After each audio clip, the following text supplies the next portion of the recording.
My lords and gentlemen. Centuries of Sound. Welcome to the Centuries of Sound radio podcast, the mid-monthly show where we discuss and give some context to these records.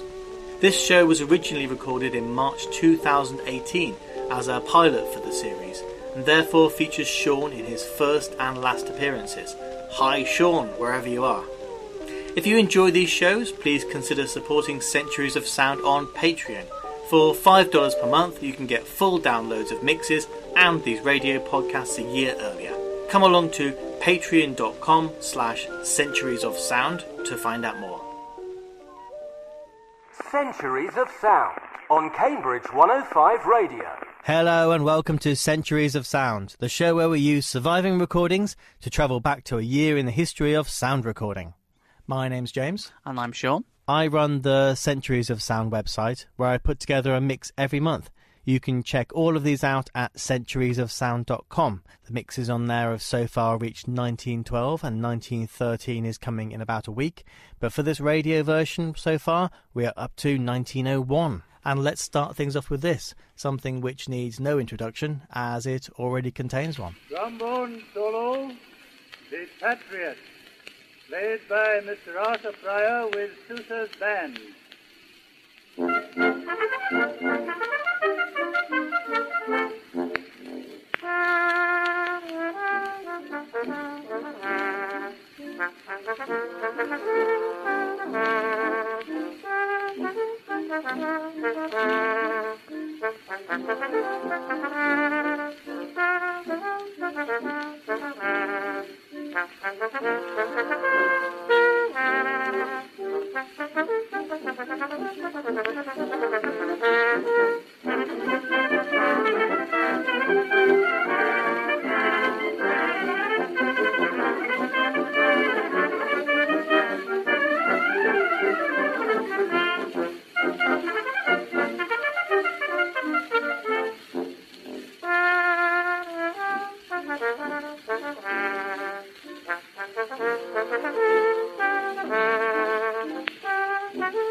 So that was Arthur Pryor with Sousa's band, and it was The Patriot. So what did you think of that, John? I thought that was interesting. Certainly, felt like it was rooted in two worlds. You had, of course, the traditional military marching band music, kind of thumping, prodding along, but also towards the end, when it was sped up, almost echoes of jazz. And you could also feel it straining towards that new form of music, which, of course, is not yet present in American music, but you can almost feel there's something to dance to, despite the fact most of it is what you'd hear in Cambridge Town Centre when the mayor walks past. Indeed. So this is very old music. The year we're covering today is 1901, and people might not realise that recorded music goes back that far. In fact, it goes back quite a lot further than that, although the sound quality often is not so great. And, of course, we are a long time before jazz still. The first jazz recordings, we'd say, is 1916, 1917 usually. It's not quite that clear-cut in reality. Sousa's band were the big marching band of the time. Marching bands weren't a minority interest at this time in America. They were mainstream entertainment. Every small town would have its own marching band, and they'd all play this kind of music. And everyone from the poorest people to the richest people, this was the mainstream entertainment they all enjoyed. It does sound strange these days that was the mainstream entertainment, but it's a very different world.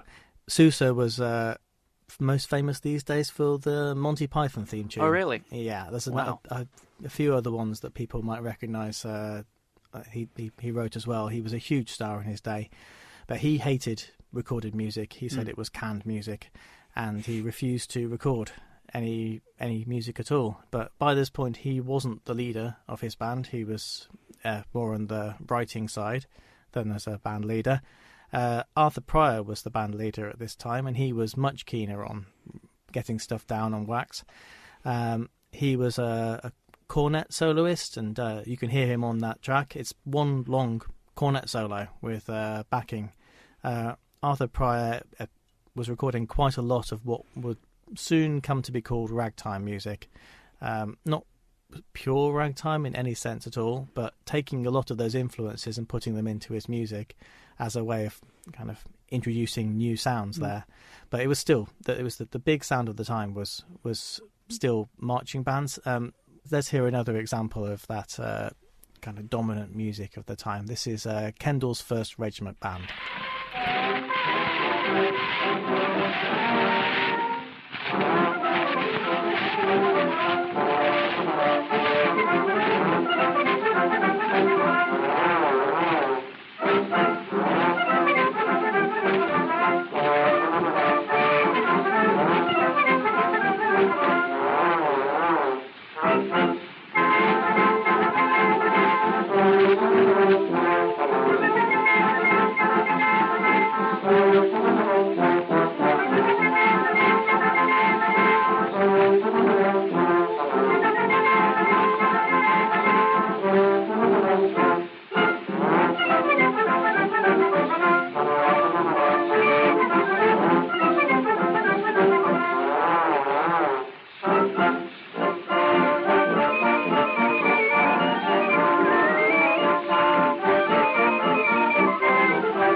Okay, so that was Kendall's First Regiment Band with Cotton Blossoms.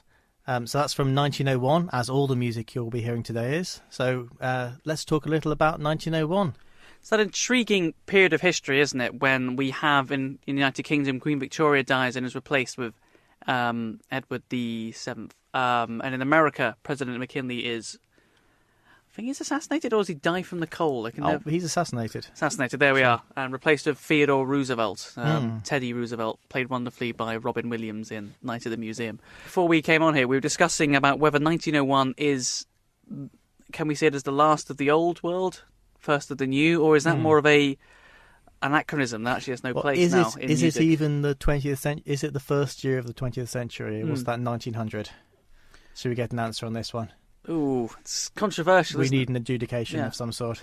I suppose musically, it feels very much still in the late 19th century to me. As does everything for the next 15 years or so, let's say. It's almost as if nothing really changes in 1901. And certainly, I think, no matter where you are in the world, 1901, you wouldn't have felt I've suddenly turned a new century. It's not new century, new me. Kind of thing. I think Edwardians would have still felt themselves quite the same under Edward as they would have done under Victoria the year before. Okay, their king was a bit more fun-loving than their queen was before, but aside from that, there's really not a huge amount of difference. I mean, I suppose now, looking back, we can see that the world is edging ever so slowly towards World War One. We can see the imperial tensions rise. Japan has had its first war with China and is at this moment negotiating a treaty with Britain to curtail the influence of Russia. So you can see slowly these tensions rising up. But I didn't get the sense from the music that this was something they were feeling. Well, it's hard to say. What comes through in what's recorded, it's still a novelty. It's still a novelty thing. So it's very little of what's going on in the real world comes through, you would say. But you can get kind of hints of it. And I think, it's a beginning of that. Sometimes we say the Edwardian summer between the straight-laced Victorian era and the horrors of the First World War. So I don't know if you can get a feel of that a little bit from the music. Possibly. In the USA, let's have a talk about the USA. So they've got McKinley being assassinated, and the beginning of the leadership of Roosevelt. So what do we make of Roosevelt? Well, he's almost seems to be enjoying a vogue at the moment. I've got a few friends in America who are all sharing his quotes about, because he's that intriguing mix of big bravado chauvinist, speak softly and carry a big stick, and a man who hunts bears in his spare time and rides bare-chested, and he and Putin would probably get on quite well in those regards. But at the same time, he's genuinely a progressive who wants to limit the power of American trusts, huge corporations, and he does seem interested in some small, minor way about the plight of the poor, as long as you're white, I think. Indeed. I think he did make some kind of shows towards making things fairer, but of course we are in the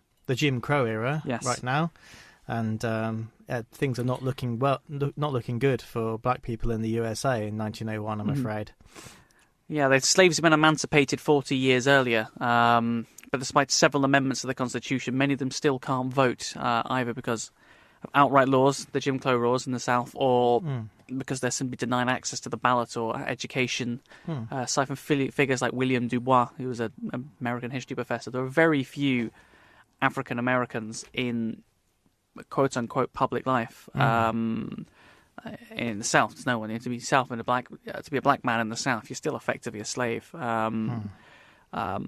is why I was wondering whether that's in American music. Do we feel the influence of African Americans yet, or is it still very much a white man's? We can very much feel it. I think one interesting thing, we talk about these Jim Crow laws, but Jim Crow himself is kind of the character that originated minstrel shows. It's a kind of terrible caricature of a black man. There's a song called "Jump Jim Crow" it starts off with, and it's been in the media recently. There was the Childish Gambino video that's been very yes, of course, remarked upon recently, where he's doing the Jim Crow pose, making kind of statements about that.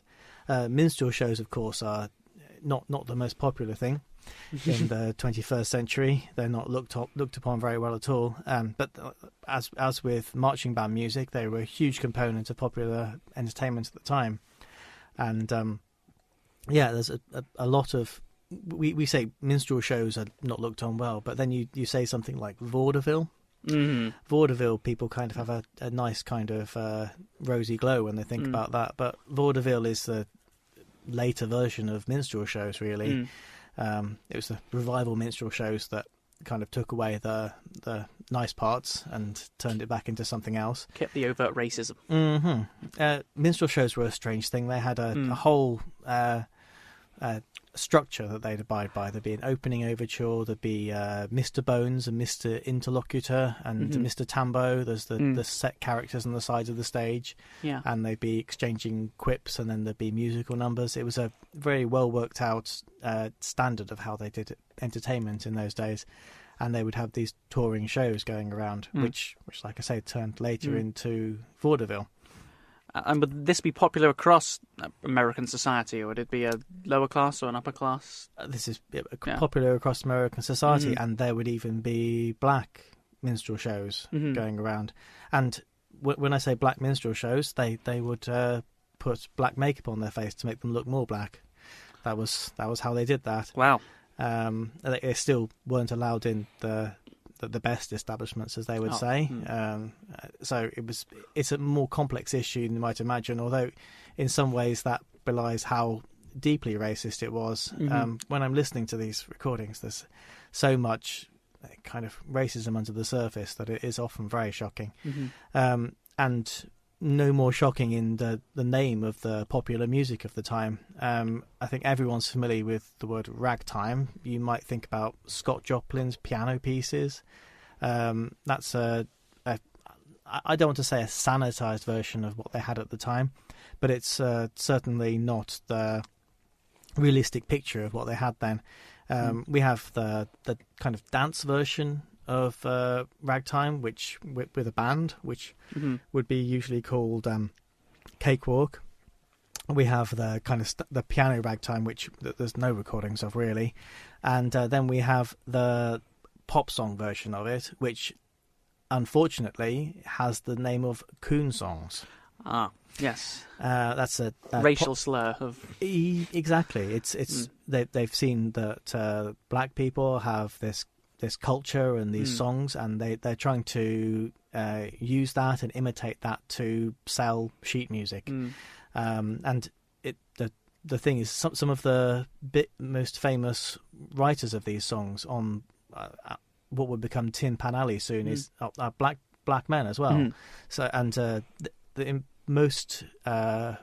biggest selling recording artist of the 1890s was George W. Johnson, who was a black man that they found in New York performing on a street corner, and he had two songs only that he recorded. There were a few other ones, but he'd sat in front of this recording horn and recorded them day after day, these two songs. And one of them you might know in a later version as the Laughing Policeman. It was called the Laughing Song. But he one of maybe the most recorded artist in history.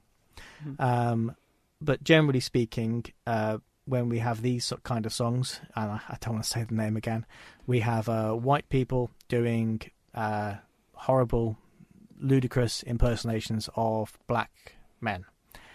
And when you think that is terrible, but within those you can sometimes find songs that are not bad, and you just have to kind of put that to the side, for a moment, put it to the side, and because it's so embedded and it's so ingrained within all the music at the time. It's abandoning it completely would be abandoning, let's say, 50% of what's being recorded. And quite often the people involved, you find out that they had quite a good kind of interaction with black artists as well. In this case, I don't know about that. This is Silas Leachman, who made a living out of this kind of thing. This is kind of horrible, but it's not bad as well. This is Silas Leachman with Truscalina Brown. Oh, honey, come here, baby. certainly a fascinating creature. I'm telling you, that was the goo-goo, that papa. Yeah. There's a happy time a-coming in the sweet by and by. Tell all the darkies not to tarry. Lots of ginger cake and wine and pumpkin pie, more than they can carry. I'm a-going to marry, that's what I'm a-going. Trusty line of brown, Mr. Man. Envy of the yalla gals, that what it is. And all the coons in town. Am crazy on their faces, everyone has got the brown. Cause I'm going to marry Trusty line of brown. In a ring a them a golden bell for the bell. Ring a them a golden bell for the bell. Tell the colored population, the whole United Nations, to call a little chillin' from the dead. Hallelujah. Ring a them a golden bell for the bell, for the bell. Ring a them a golden bell. Hallelujah, glory, put on my crown. Cause I'm going to marry Trusty Dinah Brown. Yes, you certainly are sweet one, I'm a kidding. Yes. Does a heap of trouble waiting for a big yalla coon that dares on his life to pull a razor. Everyone's a gentleman that's on the invitation. They bars out little Johnny Frazier. And won't it be a great time? That's what it's trying to be. At the churches and Mr. Man. He must end the suit to wedding clothes. I'll be a social lion. Well, the coons within be turning white, the wenches all a-crying. Well, yeah, and everybody at the bride a-kissing, they'll be crying. In the ring a them a golden bell, pull a bell, pull a bell. Ring a them a golden bell. Okay, so what do you make of that then, Sean? Wow, that really is something, isn't it? Yeah. I mean, it's racist on the surface, and it's more racist if you can hear all the words and understand what they are. There's various kind of caricatures of black people, and you always hear about them carrying razors and things like that. It is appalling, but you know, if you leave it out, you're missing what mainstream American culture is like and how deeply, deeply racist it is, which is an uncomfortable truth, but one that, you know, we need to recognise. So you weren't hugely impressed by Silas Leachman? Not one I'd be putting in the party rotation for Spotify next time, I think. No. Well, this one next that you might consider, probably not, but you may consider. George Walker and Bert Williams were two black performers who started their careers in the usual blackface minstrel troupes before meeting in San Francisco in 1893 and deciding to set up a highly original show called The Gold Bug, which consisted of songs, dance and sketch comedy. Minstrel shows at this point had become highly ritualised, with stock characters performing in a set of predictable routines. Williams and Walker, aside from their jettisoning of these conventions, wrote songs about the realities of life without either the cheerful chuckle or the sardonic wink that was expected in popular entertainment. And it's a complete breath of fresh air to hear it. His songs are different. You'll hear straight away how different they are. They kind of have an honesty about them, and not just an honesty about his experience as a black man living in America, but kind of a humanity that is very attractive and really kind of rings down the ages at you. He didn't really get, but he died soon after jazz became a big thing. He didn't really get into jazz. He was always a vaudeville performer, but if you can hear his performing style, I don't think anyone else has had that same performing style since, and it's really amazing. Let's have a listen to Bert Williams with All Going Out and Nothing Coming In. All going out and nothing coming in, sung by Mr. Bert Williams of Williams and Walker.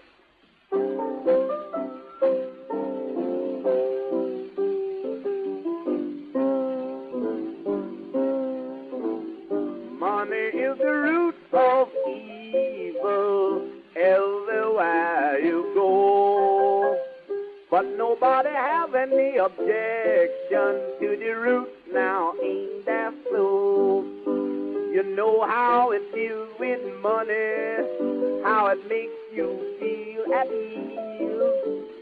Things look bright all around and your friends them sick as thieves. But oh, when your money is running low and you're clinging to a solitary dime, no one can see why you come in that am the awful time. Oh, that am the time.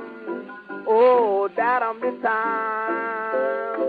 Oh, when it's all going out and there's nothing coming in, Lord, that am the time when the trouble begins. Your money's getting low. People say I told you so. And you can't buy a penny from any of your kin, and it's all going out and there's nothing coming in.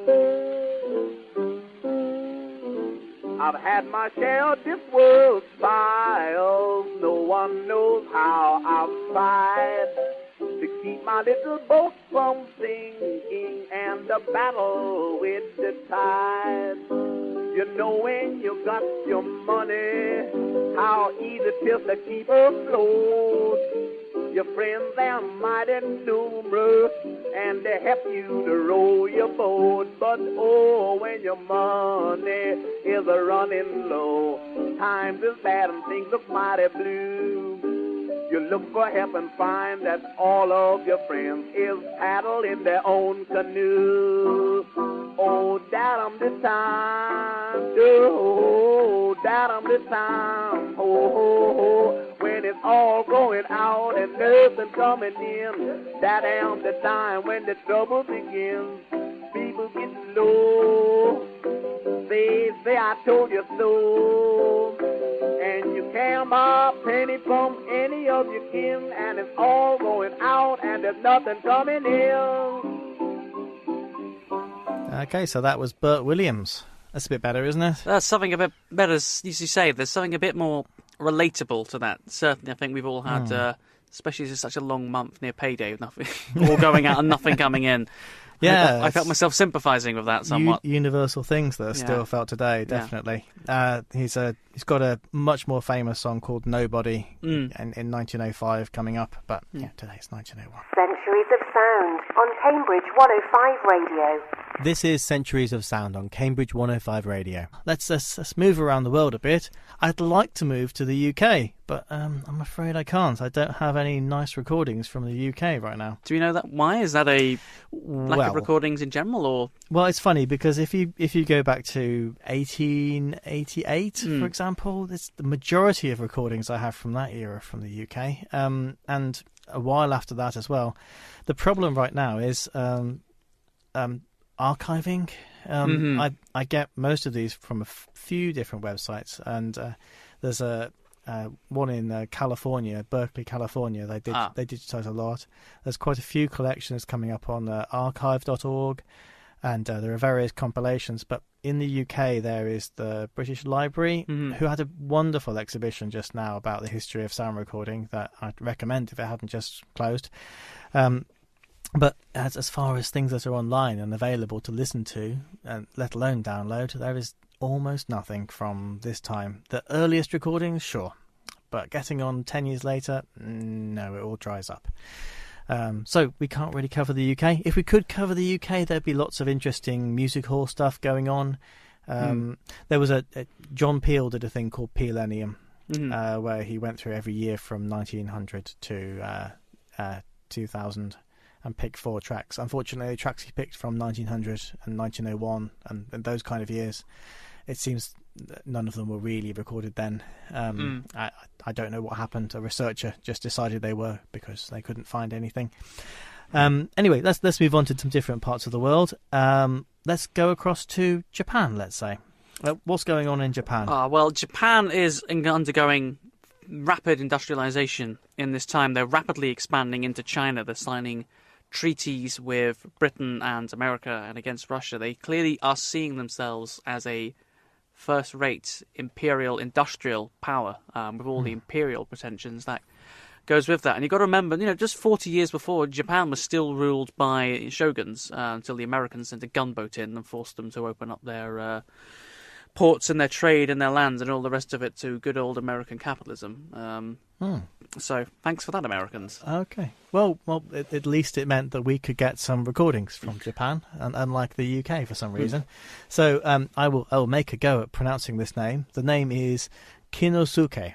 I hope that's right. Kinosuke. The track name is Tokiwazu Modoribashi. Nice. I've probably got that completely wrong. Sorry, I don't speak any Japanese. Let's have a listen to a little of that.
Okay, so some early J-pop there. Very, very early, I think. Yeah, from Kinosuke. As you can hear, even though Japan had an influence from the USA at this time, their music is still very traditional. Yeah, there's not much of the... not even a hint of jazz in no, in that at all, is there? There's no... I wish I knew what they were saying, if anyone does know. Yeah, please do. Write in. It's ethnographic music. There's a collection of ethnographic music this belongs to. So there were people going around with recording horns around the world at this time.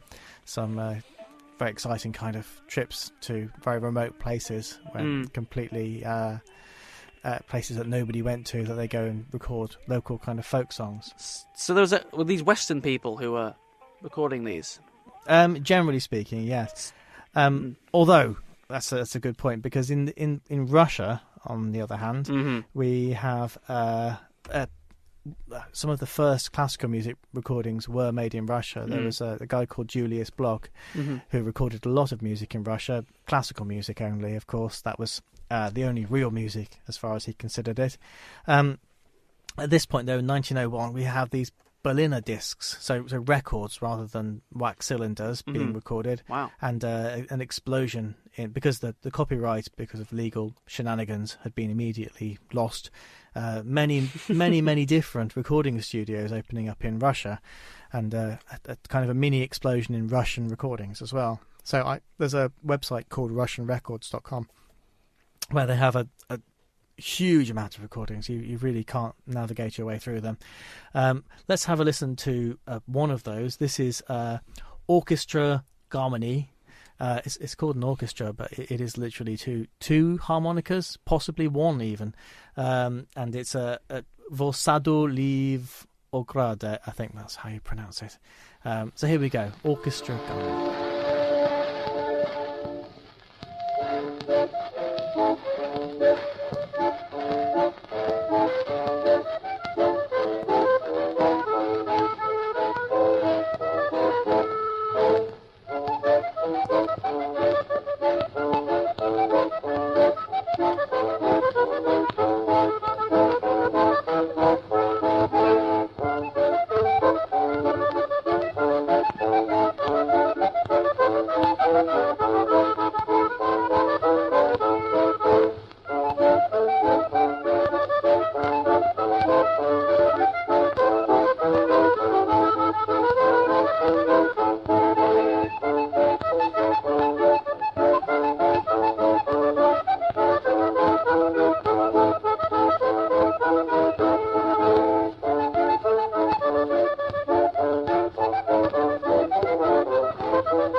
Okay, so that's orchestra harmony, I think. Yeah. Harmony is harmony. I don't know why they're called an orchestra. They've made quite a lot of discs at this time. This orchestra, that's just one guy. Perhaps orchestra sounds more impressive. Yeah, maybe there's some translation problem there. Maybe people could help out why that's labelled like that. So how about Russia? What's going on in Russia in 1901? Oh, Russia. Well, Russia is there's obviously 16 years off from the Russian Revolution. So at this point, Russia is still a fairly agricultural society, obviously in places like Moscow and St. Petersburg. There is culture and there is electricity and all the rest of it, but it's still vast swathes of the Russian countryside. Peasants have been freed about 20, 30 years earlier, but still a lot of modernization to be done. In a couple of years' time, Russian Prime Minister Peter Stolypin will try to encourage a revolution from below by giving lands to some of the richer kulak peasants, but at the moment it's still fairly agricultural, fairly traditional. And I got a sense of that from the music, in all honesty. It was quite a traditional piece, though, again, recorded on Western quote-unquote, more modern methods. So it feels like that is a Russia on its... just before the turning point. At the same time, though, it was a hotbed of culture as well. Oh, absolutely. So many famous, I think as far as composers go, we're kind of between generations a little bit, but there's, many famous composers around, and classical musicians, and writers, playwrights. This is Chekhov is in his swing at this point with his three most famous plays. It's all around 1901. So there's plenty of kind of culture going on as well, I'd say. Although maybe for the majority of Russians, they wouldn't experience that. Yeah, very much an elite culture still at this point, perhaps. So let's hear some of that elite culture. This is a recording I dug out from this Russian records site, and there's minimal information about this on the internet. There's one web page has chronicled who this is. You can go out and find her, Maria A. Mikhailova, and the song has a French name. I think it's a French composer. Is Charmant Oiseau, like charming bird.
Okay, so some serious vocal gymnastics there.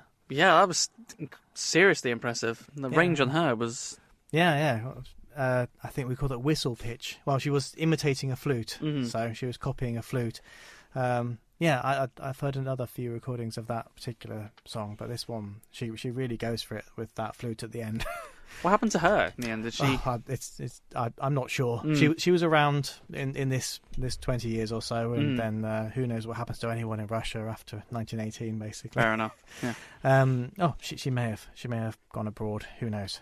There's quite a lot of famous sopranos in Russia at this time. Yeah. So when you go on those websites, there's so many of these opera recordings, and the majority of them are landfill opera. I would call them. So it's quite a trudge editing through that. So this is one of the highlights. Let's say I'm not a huge opera fan, but I do appreciate it when it's very good. And in Russia, some of it at this time is very good. Let's say that. Okay, so classical music and in general, is it your thing, Sean? I like classical music it's nice when you're working. I think can be. It drives small children away. Then how about that? The only time I've ever seen opera was when I was in Vienna, and I went to the Viennese Opera House, and that was incredible. But, the show yes, can be good. But I don't speak German. Well, so. I think it probably helps. Yeah. When I've heard opera where I know the word, where I can hear the words, it does seem a little bit more silly, and I don't think it can take being a little bit more silly, to be honest. The opera that was in English, I think at this time, if you're in the UK, the high-level music, the music that you'd find in the more prestigious venues, we would call operetta. So we're thinking kind of Gilbert and Sullivan, that kind of thing. So this is we have we don't have some operetta here because I'm not a huge fan of operetta, but we have the theme from a famous operetta at least. So it's a Poet and Peasant. It's the name of the operetta, and this is Gilmore's band playing the theme music, we can say, to that particular operetta. Overture to the Poet and Peasant, played by Gilmore's band for the Columbia Phonograph Company.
Okay, so that was the Poet and Peasant Overture by Gilmore's band. What did you make of that? Well, it was certainly rambunctious, I think. Yeah, you can conduct away with your fingers there. Oh, yeah, absolutely. not a million miles away from the marching band music in No, tempo. no. I mean, Gilmour's band are another famous marching band, so Yeah. there is an overlap there. They will play kind of marching band versions of big classical numbers, and again, you can't record an orchestra at this time. There's too many people to fit in that little room, and sound engineering wouldn't be invented really for another few years. Wouldn't be called anything for another 20 years or so. So that's what you get. All right, so let's go to kind of popular culture from high culture, sort of. And there's another thing that you find from this time is spoken word recordings, which will be vaudeville, we can say. One person that you keep coming across, whether you like it or not, is Cal Stewart. So Cal Stewart, he was a pioneer in vaudeville, and especially in these early Sam recordings. Nearly all of the recordings we have, he's playing this character called Uncle Josh Weathersby, who lives in a New England farming town called Pumpkin Center. Stewart had a long history of working in circuses, medicine shows, vaudeville, and on the road he met Mark Twain and Will Rogers, and they became his friends. It was about 1897 when Edison started to get him to record his monologues and some of his songs, and they were instant hits. And this is one of his biggest hits of all. Usually he gives these kind of monologues. In this case, it's kind of a vaudeville scene with a few other characters, and in the end they go into a kind of dance. So it's called Uncle Josh's Husking Bee. Do you know what a husking bee is? I have absolutely no idea. Is it something to do with corn? Yes. So they get the corn in, and they have a big party where they husk all the corn. It's derived from slave times. Well, yeah, this is up in the northeast though, the New England. So no slavery involved, thankfully. But let's have a listen to Uncle Josh's Husking Bee dance. He's not going to sing apart from at the end. The man, please sweep off the place, sir, while you want the melodeon set. Set it right here, Uncle George. Now, Ezra, you and Reuben get in that load of corn. This is going to be the biggest husking ever seen in Pumpkin Center. Is the Higgins folks coming, Uncle George? Yes, all of them, including Si. I guess that's the one you're anxious about. Oh, I ain't neither. I hear the folks are coming, Uncle George. Yes, they're coming. Well, there's a lot of them. I hear them saying. There ain't no harm. Come down in the fall and we throw you home. What we do down on the farm. Howdy. Now, you boys and gals get to shucking that corn. The first boy that finds a red ear gets to kiss the prettiest gal on the barn floor. Say, Uncle Josh, why is this corn like Kentucky? I'll be darned if I know, Si. Why, 'cause it's full of kernels, and the kernels is full of corn. Whoopsie, Si got a red ear. He gets to kiss a gal. I believe he had it in his pocket. Pick your gal, Silas. I don't wanna. Guys, you got to. Well, come on, Nancy. Must I? Hold on there, Si. You only found one red ear. Light, got your fiddle ready? Yep. Well, let her go. Honor your partners, right and left. All join hands and circle to the left. First four, forward and back. Second four, forward and back. Lady in the center and three hands around. Gents in the center and three hands around.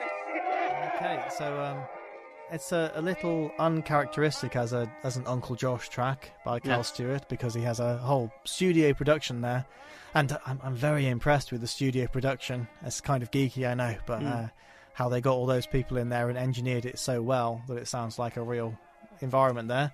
That's the good things we can say about that track. Oh yeah. I mean, as comedy, it's not funny. Were there people who would produce these kind of things for a living, or was it on a amateur ad hoc basis? This was his job. He made so many of these. He's inescapable. He made hundreds and hundreds every year.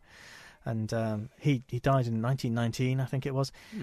So it's it was a big deal for quite a while. And another person that you find many of these from is a guy called Len Spencer, and this is one of his vaudeville drama productions about one of the most popular leisure time activities of the day. What do you think that could be?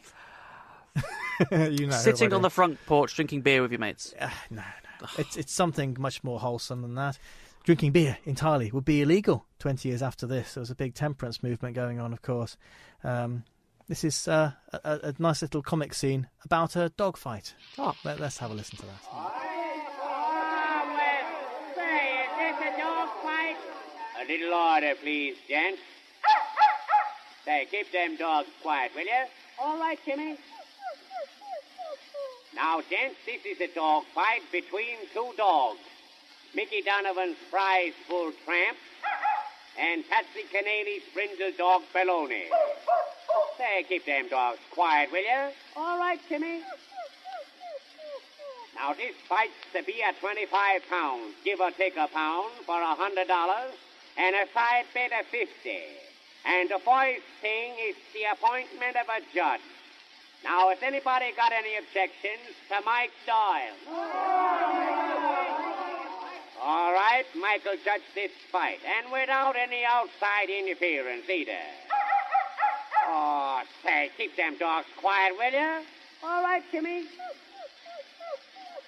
Will somebody please lend Mr. Riley, the timekeeper, a watch to hold? Not on your life. Who the devil will hold Riley? Now then, weigh the dogs. Hey, will you guys keep them dogs quiet? All right, Jimmy. What's that? Mickey Donovan's prize full tramp tips the scales at 24.25 pounds. Patsy Keneally's brindle dog Baloney, 25.25. Now then, wash the dogs. Oh, say, keep them much quiet, will you? All right, Jimmy. Now then, handlers, get your instructions.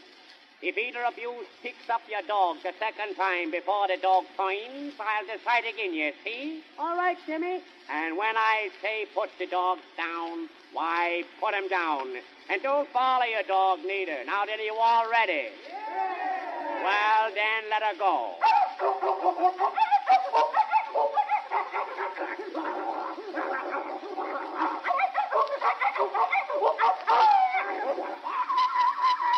Look at him. Look at him. Look at him. My dog wins the fight. Come on, fellas, downstairs, everybody, and have a drink on my dog.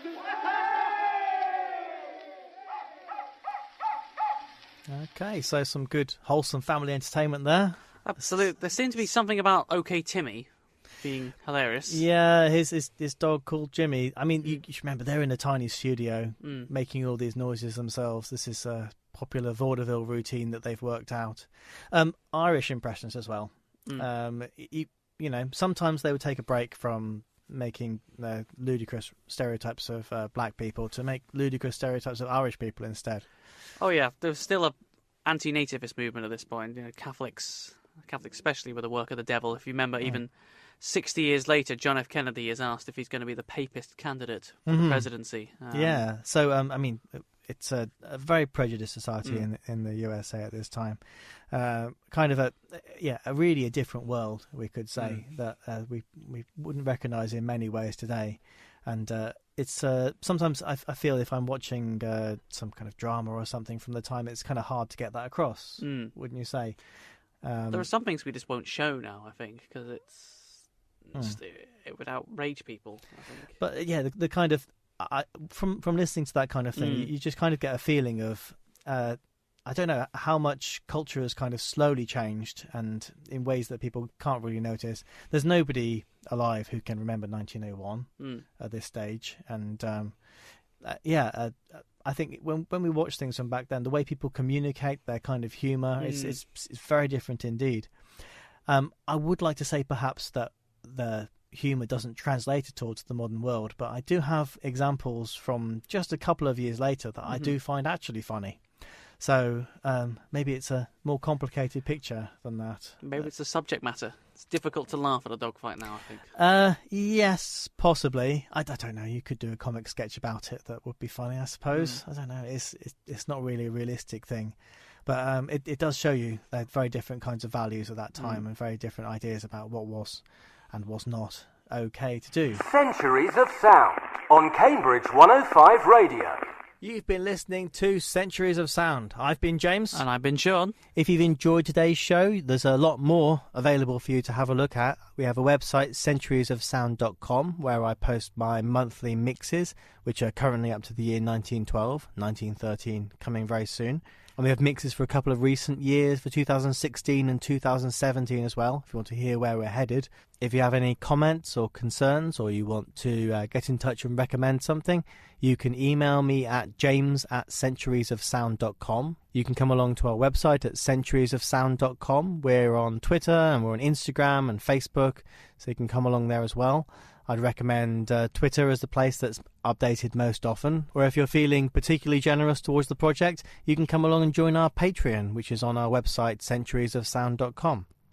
So what have you made of 1901 in general? Well, it's interesting, I suppose is the way to put it.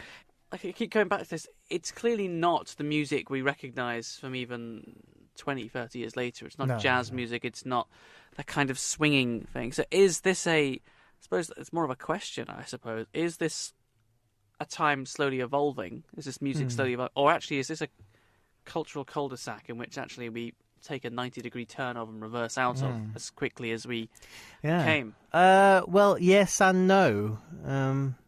We've got this Edwardian era. We're looking at it as a kind of blissful, unknowing summer before this long winter of the First World War and the flu pandemic after that.